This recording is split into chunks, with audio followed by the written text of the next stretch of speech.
1.5 साल के अंतराल के बाद करतारपुर साहिब कॉरिडोर अब फिर से खुल गया है। साथियों, गुरु नानक जी ने कहा है, बीच दुनिया सेवी कमाइए त दरगिह बेसन पाइए। यानी संसार में सेवा का मार्ग अपनाने से ही जीवन सफल होता है। हमारी सरकार इसी सेवा भावना के साथ देशवासियों का जीवन आसान बनाने में जुटी है। न जाने कितनी पीढ़ियां जिन सपनों को सच होते देखना चाहती थी, भारत आज उन सपनों को पूरा करने का भरपूर प्रयास कर रहा है। साथियों, अपने 5 दशक के सार्वजनिक जीवन में मैंने किसानों की परेशानियों को, उनकी चुनौतियों को बहुत करीब से देखा है, महसूस किया है। इसलिए जब देश ने मुझे 2014 में प्रधानमंत्री के रूप में सेवा का अवसर दिया, तो हमने कृषि विकास, किसान कल्याण को सर्वोच्च प्राथमिकता दी। साथियों, इस सच्चाई से बहुत लोग अनजान हैं कि देश के 100 में से 80 किसान छोटे किसान हैं। उनके पास 2 हेक्टेयर से भी कम जमीन है। आप कल्पना कर सकते हैं, इन छोटे किसानों की संख्या 10 करोड़ से भी ज्यादा है। उनकी पूरी जिंदगी का आधार यही छोटी सी जमीन का टुकड़ा है। यही उनकी जिंदगी होती है। और इस छोटी सी जमीन के सहारे ही वो अपना और अपने परिवार का गुजारा करते हैं। पीढ़ी दर पीढ़ी परिवारों में होने वाला बंटवारा इस जमीन को और छोटा कर रहा है। इसलिए देश के छोटे किसानों की चुनौतियों को दूर करने के लिए हमने बीज, बीमा, बाजार और बचत, इन सभी पर चौतरफा काम किया। सरकार ने अच्छी क्वालिटी के बीज के साथ ही किसानों को neem coated urea, soil health card, micro irrigation जैसी सुविधाओं से भी जोड़ा। हमने 22 करोड़ सॉइल हेल्थ कार्ड किसानों को दिए और इस वैज्ञानिक अभियान के कारण एग्रीकल्चर प्रोडक्शन भी बढ़ा। साथियों, हमने फसल बीमा योजना को अधिक प्रभावी बनाया। उसके दायरे में ज्यादा किसानों को लाए। आपदा के समय ज्यादा से ज्यादा किसानों को आसानी से मुआवजा मिल सके, इसके लिए भी पुराने नियम बदले। इस वजह से बीते 4 साल में 1 लाख करोड़ रुपए से अधिक का मुआवजा हमारे किसान भाई बहनों को मिला है। हम छोटे किसानों और खेत में काम करने वाले श्रमिकों तक बीमा और पेंशन की सुविधाओं को भी ले आए। छोटे किसानों की जरूरतों को पूरा करने के लिए सीधे उनके बैंक खातों में 1,62,000 करोड़ रुपए ट्रांसफर किए, सीधे उनके खाते में।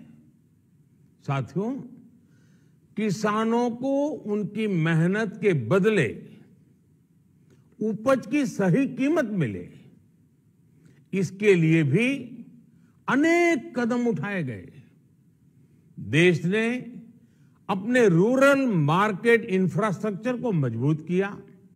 हमने एमएसपी तो बढ़ाई ही, साथ ही साथ रिकॉर्ड सरकारी खरीद केंद्र भी बनाए। हमारी सरकार द्वारा की गई उपज की खरीद ने पिछले कई दशकों के रिकॉर्ड तोड़ दिए हैं। देश की 1,000 से ज्यादा मंडियों को ई नाम योजना से जोड़कर हमने किसानों को कहीं पर भी अपनी उपज बेचने का एक प्लेटफॉर्म दिया और इसके साथ ही देश भर की कृषि मंडियों के आधुनिकीकरण पर भी हमने करोड़ों रुपए खर्च किए। साथियों, आज केंद्र सरकार का कृषि बजट पहले के मुकाबले 5 गुना बढ़ गया है। हर वर्ष 1.25 लाख करोड़ रुपए से अधिक कृषि पर खर्च किए जा रहे हैं। 1 लाख करोड़ रुपए के एग्रीकल्चर इंफ्रास्ट्रक्चर फंड के माध्यम से गांव और खेत के नजदीक भंडारण, इसकी व्यवस्था, कृषि उपकरण जैसी अनेक सुविधाओं का विस्तार, ये सारी बातें तेजी से हो रही है। छोटे किसानों की ताकत बढ़ाने के लिए 10,000 एफपीओ किसान उत्पादक संगठन बनाने का अभियान भी जारी है। इस पर भी करीब 7,000 करोड़ रुपए खर्च किए जा रहे हैं। माइक्रो इरिगेशन फंड के आवंटन को भी 2 गुना करके 10,000 करोड़ रुपए कर दिया गया है। हमने क्रॉप लोन भी 2 गुना कर दिया, तो इस वर्ष 16 लाख करोड़ रुपए हो जाएगा। अब पशुपालकों को मछली पालन से जुड़े हमारे किसानों को भी किसान क्रेडिट कार्ड का लाभ मिलना शुरू हो गया है। यानी हमारी सरकार किसानों के हित में हर संभव कदम उठा रही है, लगातार एक के बाद एक नए कदम उठाती जा रही है। किसानों की आर्थिक स्थिति सुधरे, उनकी सामाजिक स्थिति मजबूत हो, इसके लिए पूरी ईमानदारी से काम कर रही है। साथियों, किसानों की स्थिति को सुधारने की इसी महाअभियान में देश में 3 कृषि कानून लाए गए थे। मकसद ये था कि देश के किसानों को, खासकर छोटे किसानों को और ताकत मिले, उन्हें अपनी उपज की सही कीमत और उपज बेचने के लिए ज्यादा से ज्यादा विकल्प मिले।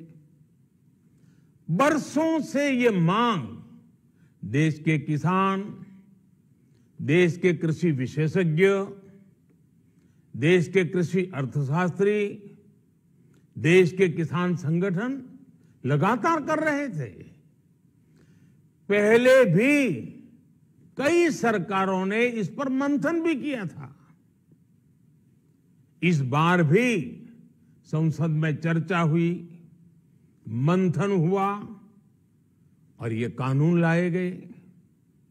देश के कोने कोने में कोटि कोटि किसानों ने, अनेक किसान संगठनों ने इसका स्वागत किया, समर्थन किया। मैं आज उन सभी का बहुत बहुत आभारी हूं, धन्यवाद करना चाहता हूं। साथियों, हमारी सरकार किसानों के कल्याण के लिए, खासकर छोटे किसानों के कल्याण के लिए, देश के कृषि जगत के हित में, देश के हित में, गांव गरीब के उज्जवल भविष्य के लिए पूरी सत्यनिष्ठा से, किसानों के प्रति पूर्ण समर्पण भाव से, नेक नियत से ये कानून लेकर आई थी। लेकिन इतनी पवित्र बात, पूर्ण रूप से शुद्ध किसानों के हित की बात, हम अपने प्रयासों के बावजूद कुछ किसानों को समझा नहीं पाए। भले ही किसानों का एक वर्ग ही विरोध कर रहा था, लेकिन फिर भी ये हमारे लिए महत्वपूर्ण था।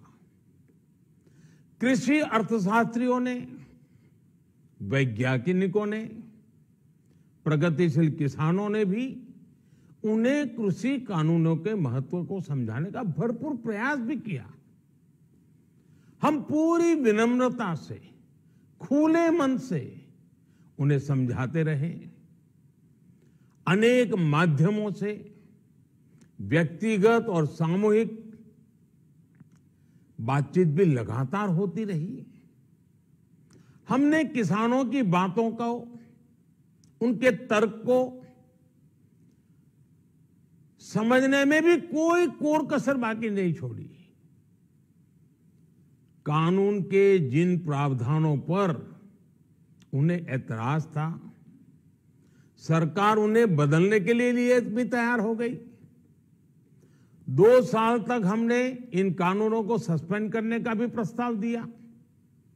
इसी दौरान ये विषय माननीय सर्वोच्च न्यायालय के पास भी चला गया। ये सारी बातें देश के सामने है, इसलिए मैं इनके अधिक विस्तार में नहीं जाऊंगा। साथियों, मैं आज देशवासियों से क्षमा मांगते हुए सच्चे मन से और पवित्र हृदय से कहना चाहता हूं कि शायद हमारी तपस्या में ही कोई कमी रही होगी, जिसके कारण दिए के प्रकाश जैसा सत्य कुछ किसान भाइयों को हम समझा नहीं पाए। आज गुरु नानक देव जी का पवित्र प्रकाश पर्व है। ये समय किसी को भी दोष देने का नहीं है। आज मैं आपको, पूरे देश को ये बताने आया हूं कि हमने 3 कृषि कानूनों को वापस लेने का, रिपील करने का निर्णय लिया है। इस महीने के अंत में शुरू होने जा रहे संसद सत्र में, इसी महीने में, हम 3 कृषि कानूनों को रिपील करने की संवैधानिक प्रक्रिया को पूरा कर देंगे। साथियों, मैं आज अपने सभी आंदोलनरत किसान साथियों से आग्रह कर रहा हूं, आज गुरु पर्व का पवित्र दिन है। अब आप अपने अपने घर लौटे, अपने खेत में लौटे, अपने परिवार के बीच लौटे। आइए एक नई शुरुआत करते हैं, नए सिरे से आगे बढ़ते हैं। साथियों, आज ही सरकार ने कृषि क्षेत्र से जुड़ा एक और अहम फैसला लिया है। 0 बजट खेती यानी प्राकृतिक खेती को बढ़ावा देने के लिए, देश की बदलती आवश्यकताओं को ध्यान में रखकर क्रॉप पैटर्न को वैज्ञानिक तरीके से बदलने के लिए एमएसपी को और अधिक प्रभावी और पारदर्शी बनाने के लिए ऐसे सभी विषयों पर भविष्य को ध्यान में रखते हुए निर्णय लेने के लिए एक कमेटी का गठन किया जाएगा। इस कमेटी में केंद्र सरकार, राज्य सरकारों के प्रतिनिधि होंगे, किसान होंगे, कृषि वैज्ञानिक होंगे, कृषि अर्थशास्त्री होंगे। साथियों, हमारी सरकार किसानों के हित में काम करती रही है और आगे भी करती रहेगी। मैं गुरु गोविंद सिंह जी की भावना में अपनी बात समाप्त करूंगा। देहि शिवा वर मोहे इहे, शुभ कर्मन ते कबहू न टरो। हे देवी, मुझे ये वर दीजिए कि मैं शुभ कर्म करने से कभी पीछे ना हटूं। जो किया किसानों के लिए किया, जो कर रहा हूं देश के लिए कर रहा हूं। आप सभी के आशीर्वाद से मैंने मेहनत में पहले भी कोई कमी नहीं की थी। आज मैं आपको विश्वास दिलाता हूं कि अब और ज्यादा मेहनत करूंगा ताकि आपके सपने साकार हो सके, देश के सपने साकार हो सके। आपका बहुत बहुत धन्यवाद। नमस्कार।